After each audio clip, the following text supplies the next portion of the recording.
వారాహిదేవి అనుగ్రహంతో 8 రోజులు పూజను పూర్తి చేశాం. 9వ రోజు చివరి రోజు పూజకి మనం సిద్ధమవుతున్నాం. అమ్మవారికి విశేషించి ఈరోజు ఏం వస్తువులు కావాలి అనేటువంటిది ఒక్కసారి చూసుకుందాం. పసుపు, కుంకుమ, హారతి కర్పూరం, అగరవత్తులు, తమలపాకులు అమ్మవారి పూజకి ఒక 10 తమలపాకులు పెట్టుకోండి. అలాగే ముత్తైదువులకి ఇవ్వడానికి తాంబూలాలు ఎన్ని అవసరమో చూసుకుని తెచ్చుకోండి. పోక చెక్కలు, వక్కలు కూడా అమ్మవారి దగ్గరికి 4 చాలు, మిగిలినవి మీరు ఎన్ని తెచ్చుకోవాలో చూసుకోండి.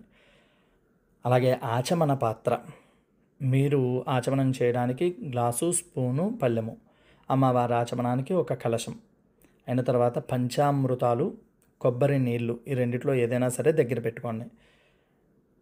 తర్వాత అమ్మవారికి పెట్టేటువంటి బట్టలు, వస్త్రాలు, అలాగే ఆభరణాలు అంటే గాజులు, కాటుక, తిలకము, దువ్వెన, ఇటువంటి ఆభరణ వస్తువులన్నీ కూడా అక్కడ పెట్టుకోండి. పూలమాల, విడి పువ్వులు దగ్గర పెట్టుకోండి. చందనం, వచ్చిన ఆడవాళ్ళకి రాయడానికి, అమ్మవారి దగ్గర ఉంచడానికి గంధాన్ని దగ్గర పెట్టుకోండి. అలాగే ధూపం, సాంబ్రాణి ధూపాన్ని, 2 దీపాలు అమ్మవారి దగ్గరికి, నైవేద్యానికి అన్నప్రసాదం ఏదైనా వండుకోండి. వాటితో పాటు పానకం, వడపప్పు ఖచ్చితంగా ఉండేట్లా చూసుకోండి.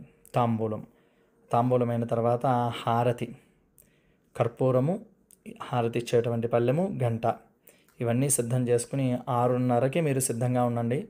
లైవ్లో నా గొంతుతో మీ ఇంటికి వచ్చి నేను అర్చన చేయిస్తాను. ఈ కార్యక్రమం అయిన తర్వాత ఇంటి ఆడపడుచుని పిలిచి బట్టలు పెట్టండి. ఏదైనా మనం కార్యక్రమం చేసుకున్నామంటే ఇంటి ఆడపడుచుని, ఇంటి బ్రాహ్మణ్ణి పిలిచి బట్టలు పెట్టడమో లేదంటే ఎంతో కొంత దక్షిణ ఇవ్వడమో సాంప్రదాయం. వాళ్ళిద్దరూ మన ఇంట్లో ఎప్పుడూ ఏదో ఒక పుణ్యకార్యాలు జరగాలి అని కోరుకుంటూ ఉంటారు. కాబట్టి వాళ్ళిద్దరినీ సంతోషపెట్టండి. ఇక మనం రేపటి రోజు లైవ్ రూపంలో కలుద్దాం. సర్వే జనా సుఖినో భవంతు.